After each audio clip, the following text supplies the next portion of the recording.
Balдар, bugün biz sizler menen 3. modul ayçarba ösümdüklerin tala jada sebü, egü, oturguzu jana alardı jino деген atkarıcı жумуштар менен tanışabыз.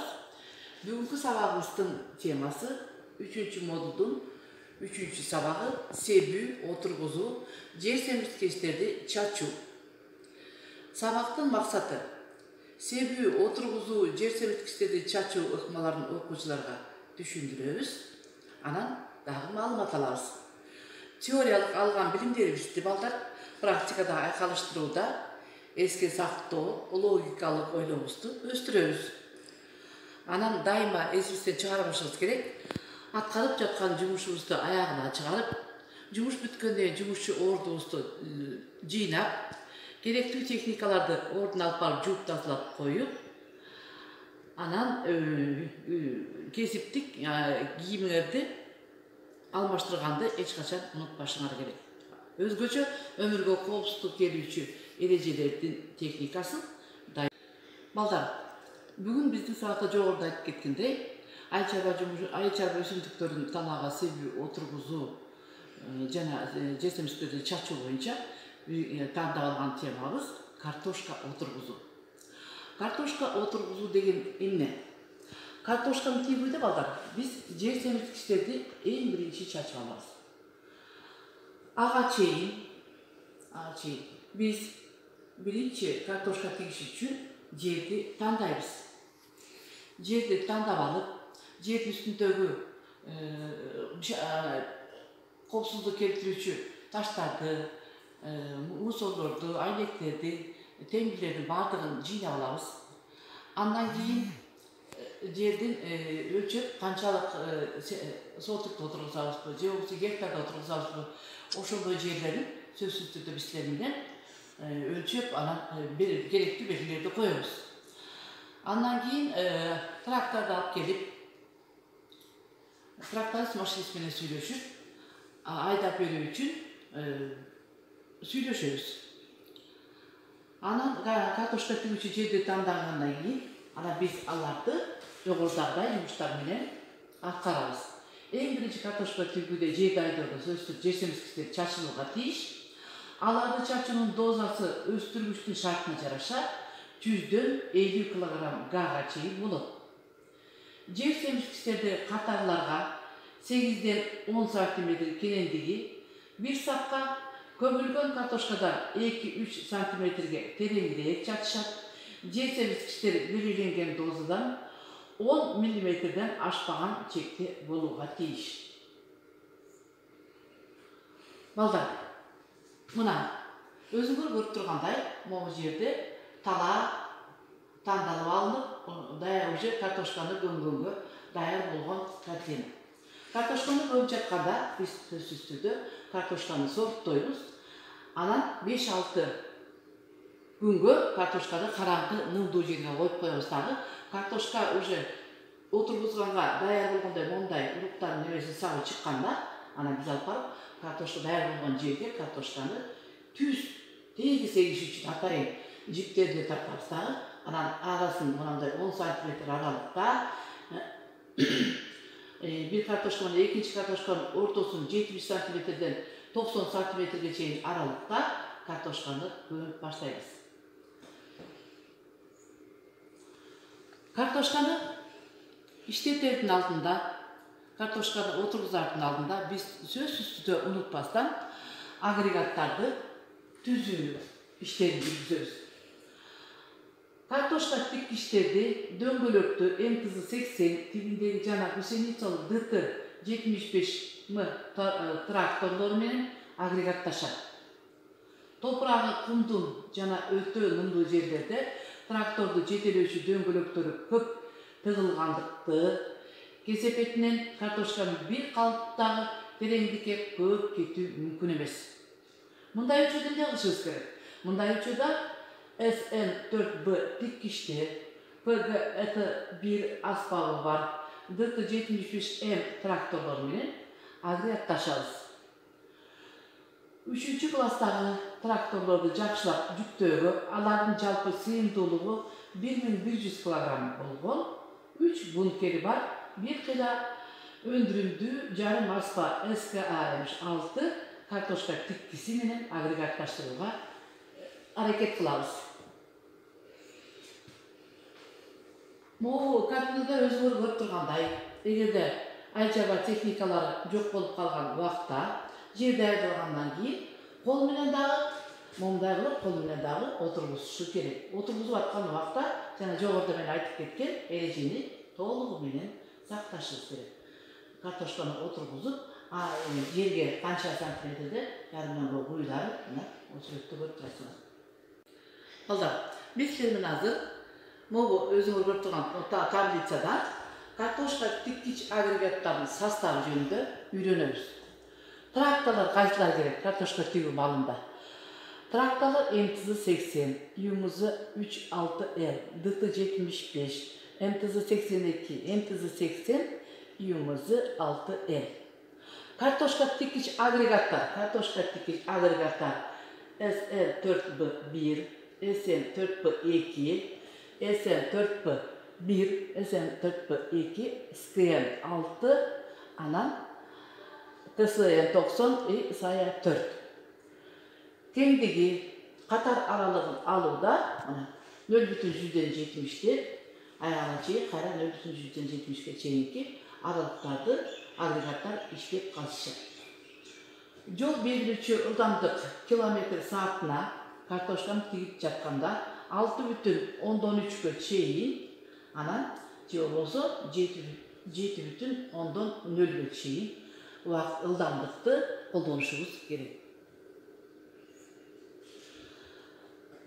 Айыл-чарба өсүмдүктөрүн эгүүдө, балдар, айыл-чарба өсүмдүктөрүн эгүүдө, себүүдө жана отургузууда биз сөзсүз түрдө үрөөндөрдү тандап, атайын үрөөн саткан жерге барабыз. Дагы үрөөндүн өзүңөр көрүп тургандай сорттору менен текши карап чыгабыз.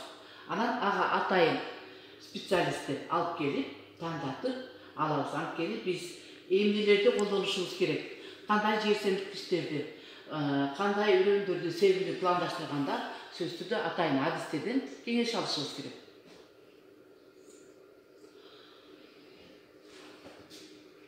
Эң биздин негизги жумушубуз картошка тиккичтерди жумушка даярдоо.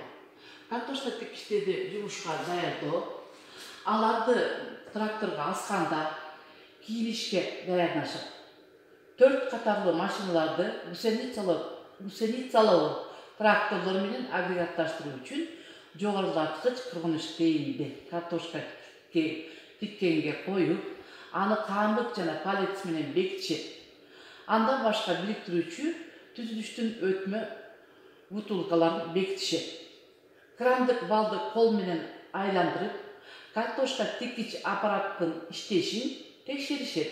Мында тигүүчү аппараттардын кашаачаларын азыктандыруучу чөмүчтүн түбүнө жана капталдарына тийип турбогун көрсөтүшөт. Биз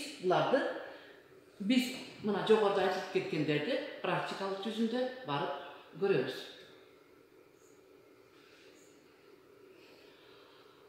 Мына өзүңөр көрүп тургандай, могу картинада балдар эмне кандай картошка тигүүдө кандай каражаттар керек.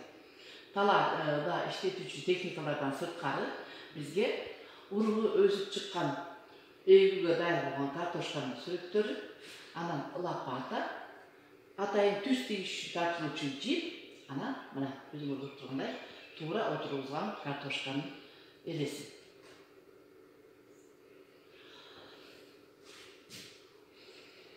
Тракторду талаа иштерине даярдоодо мына эң биринчи биз ачылып турган кыскычтын учу менен дисканын каптал бетинин ортосундагы жылчык 5 мм кем болбоого тийиш экенин эсибизден чыгарбашыбыз керек.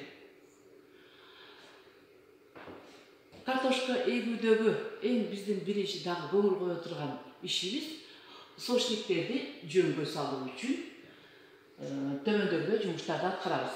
Сочниктерди жөнгө салуу үчүн трактордун асма механизмин, кергичтердин жана борбордук тарткычтардын жардамы менен тиккичтин рамасын горизонталдуу кылып коюшат. Сочниктин асманын 4 звенолу ашык Машыктуу звеносунун үстүнкүсүнүн узундугун өзгөргөндүгүн өзгөртүү менен сошниктерди төмөнкү жээги аянтчалардын бетинен 40-60 миллиметрге которулуп тургандай абалга жеткирип даярдашат.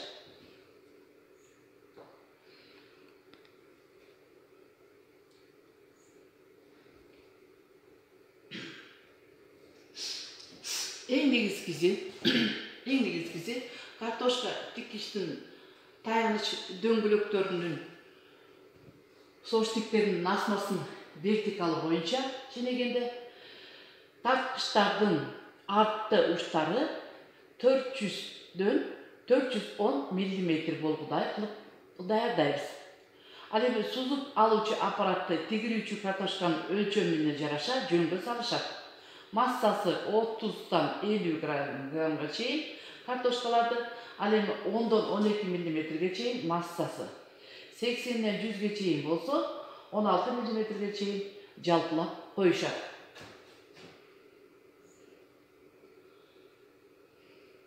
Бул картинада карагыла картошканын эң мыкты сүрөтү отургузууга даярдалган.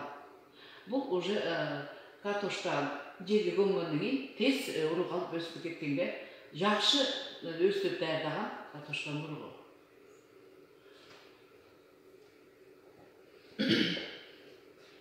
Картошка тигүүнүн чыныгы жыштыгын текшерүү үчүн тиккичти жумушчу абалга от түшүрүшөт да, бир аз көтөрүлгөн сошниктер менен 20-25 метрге чейин айдап өтүшөт. Андан кийин 14,13 метр аралыкта ар бир сошниктер артынан картошкалардын санын эсептешет. Катардагы алынган картошкалардын 1000 даана барабар болот. 90 сантиметрге катар аралыкта картошкалардын 11,1 метр аралыгын санашат. Картошка тигүү үчүн агрегаттардын иштерин уюштуруу. Эң биринчи жүргөндө тракторлор агрегатты илип алып, таяк белгилери боюнча, ал эми соңку жүргөндө кошулушкан катар аралыктын ортосунан бирдей кеңдиги сактоо үчүн маркердин изи боюнча жүрүүгө тийиш. Башкача айтканда, белгилердин негизинде гана картошканы тигишибиз керек. Мына балдар, биз бүгүн силер менен картошканы туура тигүү эрежелери жөнүндө маалымат алдык. Эми биз жогоруда алган маалыматтарыбызды практика жүзүндө картошка айдаган жерге барып, көзүбүз менен көрүп, колубуз менен кармап, картошка тигип жаткандарга жардам берип, иштеп келебиз дагы. Агрегаттардын иштешин, тракторлордун иштешин ошол жерден практикалык жүзүндө билим алабыз. Картошканы отургузууда, айыл чарба өсүмдүктөрүн деги эле отургузууда, эбүүдө, себүүдө бир жума мурун даярдап көрүшүбүз керек. Эгерде уруктарды себе турган болсок, аны сөзсүз түрдө биринчи суулап, суга чылап коюп, керектүү күнгө чейин сактап, анан себебиз.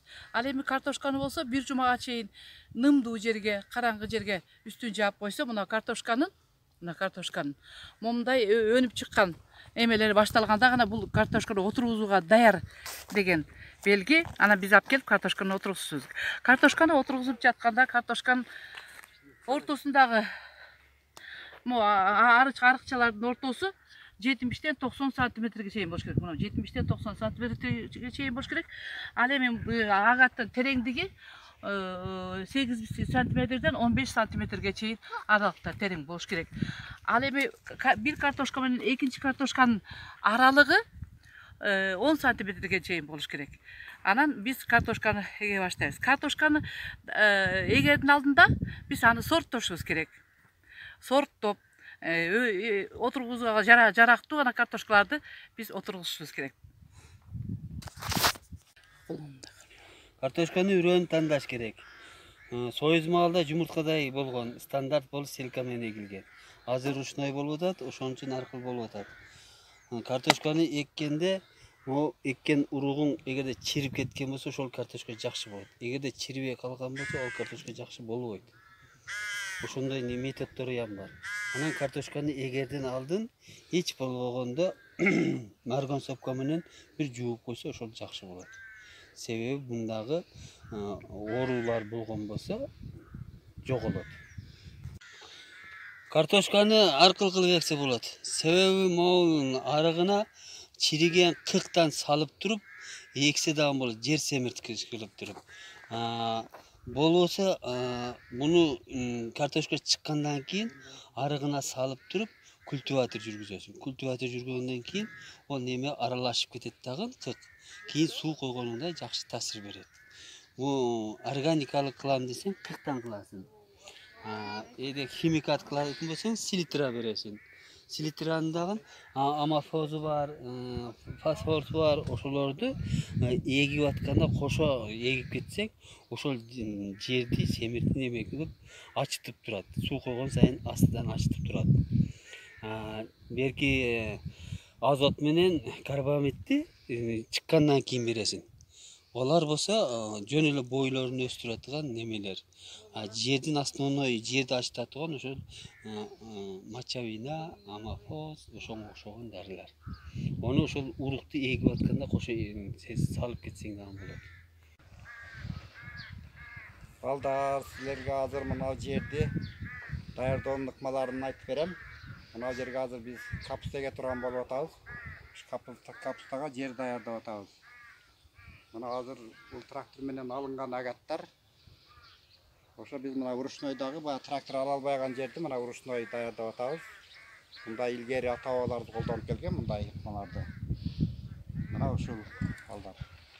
Мына мындай карасаңар мына.